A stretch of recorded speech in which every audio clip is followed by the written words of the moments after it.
karena lagi banyaknya pengungkapan kasus penipuan investasi bohong, tipu-tipu gitu ya. Ya, yang kita tahu lah kemarin jadi ribut dengan munculnya hujatan-hujatan kepada para afiliator dan sebagainya gitu ya. Dan juga investasi-investasi bodong dalam bentuk lainnya. Ini saya jadi pengen tahu, penasaran banget. Kenapa sih kita mudah ketipu? Itu pertanyaannya. Nah teman-teman, berjumpa lagi dalam PPKM, Pola Pikir Koperasi Mulia. Di episode kali ini kita akan bicara tentang kenapa sih kita mudah ketipu, itu aja ya. Nah, dengerin sampai kelar ya, supaya jangan gagal paham. Siap? Yuk, PPKM diberlakukan. Welcome to Satrio Mindset.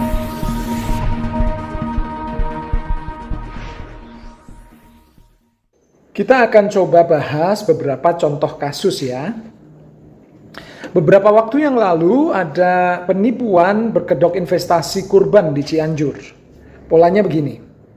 Masyarakat diminta untuk iuran sebesar Rp15.000 per bulan untuk jangka waktu 10 bulan.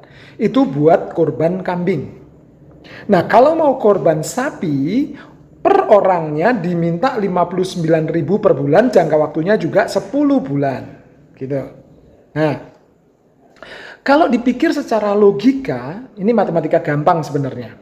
59.000 dikali 10 itu kan 590.000 ya. Pertanyaannya, beli di mana sapi seharga 590.000? Kayaknya saya nggak perlu jadi seorang peternak sapi untuk tahu bahwa Rp590.000 itu nggak bakalan cukup buat beli 1 ekor sapi. Bahkan untuk ngerawat dari sapi itu kecil sampai dia siap potong, 590.000 itu masih kurang kelihatannya. Nah, sama hitung-hitungannya dengan iuran buat kambing. Juga nggak masuk akal. 15.000 kali 10, 150.000. Nah, kok bisa-bisanya ya ada kambing seharga 150.000 itu siap potong? Saya rasa nggak ada deh. Nggak ada kan ya teman-teman ya? Nah, sekarang pertanyaannya, kok bisa sih kita ketipu sama yang kayak beginian ini? Nah, yang kedua nih ya, itu kan nggak masuk akal ya. Yang kedua nih, kedua ini yang lagi viral juga, ini penipuan berkedok financial planner. Nah, secara logika, kok bisa sih ada orang percaya naruh uang ke perencana keuangan yang bahkan license financial planner-nya dia nggak punya? Oke lah, mungkin ini orang emang pintar bikin narasi. Dia posting di timeline Instagramnya, di story-nya. Dia pintar bikin success story. Dia bikin kesaksian, testimoni bagaimana menjadi kaya di usia muda. Macam-macam lah ya. Nah, tapi masa sih kita dengan semudah itu percaya? Pertanyaannya itu lagi deh. Sepintar-pintarnya orang ngegombal, flexing di media sosial, kalau kita mau pakai logika sedikit, kita nggak akan segampang itu percaya gitu loh. Ya, ngasihin uang kita untuk dikelola sama mereka yang sama sekali kita nggak cross check dengan jelas siapa orang ini. Mereka flexing, mereka pamer, menawarkan produk, kita langsung percaya aja karena apa? Ngelihat orang itu sukses, cuma itu. Nah, bahkan gini loh, kalau kita mau berlogika sedikit aja ya, sebetulnya fungsi pengelolaan dana secara langsung, secara legal hukum, itu ranahnya manajer investasi. Bukan ranahnya seorang financial planner lagi. Nah, untuk ngecek siapa sih manajer investasi yang terdaftar, legal, gampang. Cek aja di websitenya OJK. Pasti ketemu di situ. Mereka semua terdaftar di situ. Nah, kalau financial planner nggak ada bos, nggak ada. Nah, di zaman internet ini semua serba gampang. Masa sih kita bisa ketipu sama orang-orang yang latar belakangnya blur kayak gitu? Kita nggak jelas, nggak tahu. Tahu-tahu boom muncul sebagai orang yang financial planner, boom muncul sebagai orang yang sukses dan menawarkan produk-produk untuk sukses dan kita percaya. Yuk berlogika sedikit, ya. Selanjutnya ada kasus-kasus klasik nih. Ini kasus lebih lucu lagi deh. Arisan bodong lah. Bahkan yang paling paling lucu nih penggandaan duit lah ya. Ini kan logika dasarnya aja nggak ada gitu loh, nggak masuk akal. Nah, misalnya deh arisan bodong ya, arisan bodong. Kita bahas ntar. Seumur hidup saya, yang saya tahu, yang namanya arisan, konsepnya itu adalah uang kita kumpulkan bareng, ya kan? Terus dicairkan bergantian, gitu kan? Konsep arisan. Nah, ini ada arisan kok bisa ngasih imbal hasil lebih, bisa ngasih keuntungan. Dari mana sumber uangnya? Dari mana sumber keuntungannya? Itu yang perlu dipertanyakan. Ini kan cuma arisan, duit dikumpulin terus dibagiin. Ini kan uang nggak dijadiin apa ya, bisnis gitu. Ini uang nggak diputerin lagi gitu kan. Jadi nggak mungkin ini duit bisa menghasilkan uang lebih. Ini kan bukan kayak P2P lending atau equity crowdfunding ya, yang duitnya dikumpulin terus dijadiin pinjaman bisnis atau modal bisnis lah yang ada profitnya gitu. Kemudian dari hasilnya itu kan dibagi. Nah itu baru oke. Tapi ini kan arisan, duit lebihnya dari mana asalnya? Gitu. Ini kan udah keluar dari konsep arisan lah kalau gitu. Terus ada lagi ya. Ini paling lucu nih, paling absurd banget. Soal penggandaan uang. Nah ini kasus yang paling viral ya, kasusnya Dimas Kanjeng ya. Ini yang sangat terkenal ya. Nah dia taruh duit di belakang.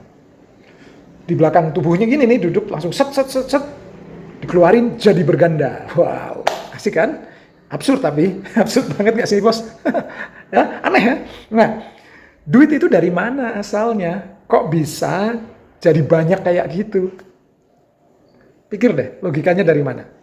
Apakah dia nyetak duit palsu? Atau dia minjem atau nyuri dari mana gitu? Nggak masuk akal kan? Nah, penjelasannya ini yang kemudian tambah absurd lagi. Dia bilang bahwa yang gandain duit itu jin katanya. Oh. Sejauh yang saya tahu, rupiah itu kan dicetak di Peruri, percetakan uang negara, atas permintaan dari Bank Indonesia, ya kan? Nah pertanyaan saya, ini si jinnya Dimas Kanjeng ini, dia masuknya di alur produksi di sebelah mananya? Apa jin ini bisa mempengaruhi kebijakan moneter Bank BI? Atau jin ini punya akses ke Peruri? Nah ini penipuan yang nggak masuk akal banget ya. Tapi heran ya, kok kita percaya? Kok kita bisa mudah ketipu gitu loh. Nah, kalau dibilang gini, kalau dibilang alasan ketipunya karena latar belakang pendidikan kita yang masih rendah, kok saya kurang setuju ya. Karena gini loh, korban-korban korban penipuan itu ada yang sarjana, ada yang S2, master, ada yang doktor S3. Tetap ketipu. Nah, bahkan ada artis-artis yang katanya berwawasan sangat luas gitu ya, juga banyak yang ketipu. Nah, khusus untuk kasus financial planner tadi yang saya sebutkan, yang kena banyak itu adalah para millennials yang pendidikannya keren-keren. Nah, pertanyaannya, apakah mereka bodoh-bodoh gitu? Saya rasa kok enggak ya. Mereka tuh pasti pinter lah. Saya rasa bukan itu alasan mereka ketipu. Lalu apa dong? Kenapa kita bisa mudah tertipu? Nah, ini yang saya mau sampaikan. Beberapa hari yang lalu, saya nemu ulasan menarik dari pakar marketing Denny Santoso di kanal YouTube-nya. Dia bahas soal trik marketingnya Joska. Kemungkinan besar ini yang bisa menjawab pertanyaan kenapa sih kita bolak-balik gampang ketipu yang kayak beginian. Ya, kok logika kita rasanya nggak jalan terus ketipu gitu ya. Nah, ada satu kutipan dari Denny Santoso yang paling menarik. Ini kira-kiranya ya kutipannya begini. Orang itu memutuskan untuk membeli sebuah produk itu dengan otak kanannya, bukan dengan otak kirinya. Kita tahu ya fungsi otak kiri, otak kanan. Jadi rasionalitas itu dikesampingkan pada saat orang membeli sebuah produk. impulsivitas kita ketika membeli produk itu lebih dipengaruhi oleh dream, oleh hope kita. Itu otak kanan. Nah, singkatnya gini, kita itu beli suatu produk itu karena tanpa sadar kita percaya bahwa barang itu punya value gitu aja. Tanpa kita cross check real value dari barang itu. Nah, kalau penjelasannya gini, bahwa orang itu belanja, atau orang itu membeli produk, atau orang itu membeli sebuah investasi, itu berdasarkan otak kanan, nah penjelasan ini baru masuk akal.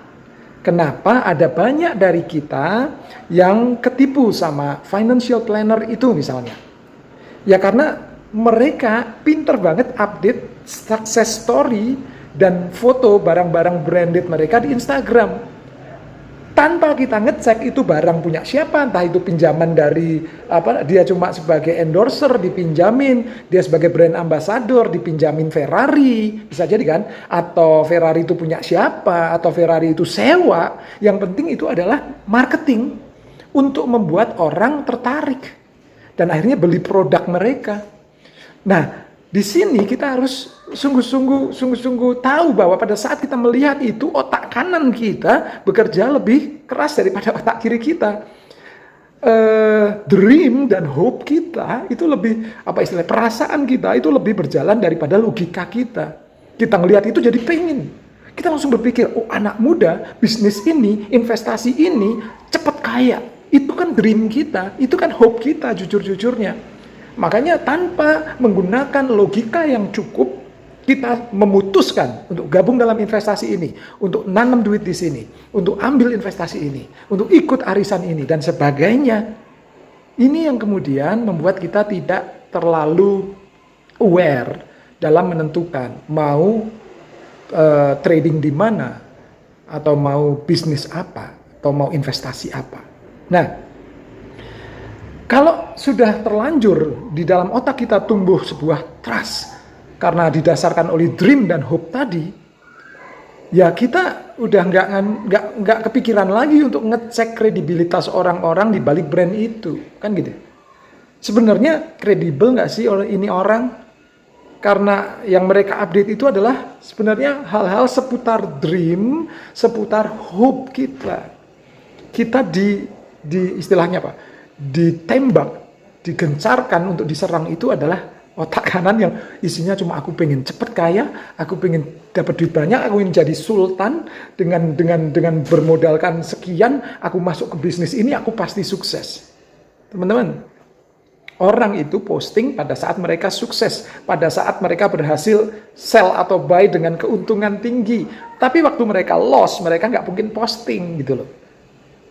Ya karena kembali lagi itu bukan dream, itu bukan hope, loss itu bukan mimpi gitu. Tetapi untung cuan itu mimpi, makanya itu yang diposting teman-teman. Jadi yuk, saya jadi ingat satu nasihat bijak yang mengatakan cinta akan uang akar dari segala kejahatan. Memiliki banyak uang itu oke, tetapi cinta akan uang itu berbahaya, akan menghalalkan segala cara. Dan orang yang ingin cepat kaya akan terjatuh ke dalam berbagai duga. Ingin kaya boleh, tapi ingin cepat kaya, mengabaikan proses itu yang akan jadi masalah. Makanya jangan hanya lakukan keputusan hanya dengan otak kanan, pakai juga otak kiri, logika kita. Nah teman-teman, semoga bahasan kita kali ini bisa berguna, terutama bagi teman-teman yang ingin menaruh uangnya untuk investasi atau untuk hal-hal yang baik. Yuk pikirkan dengan logika, bukan dengan hope dan dream saja. KSP Mulia menabur, bekerja, dan menuai hasil. Sampai ketemu di PPKM selanjutnya. Ciao.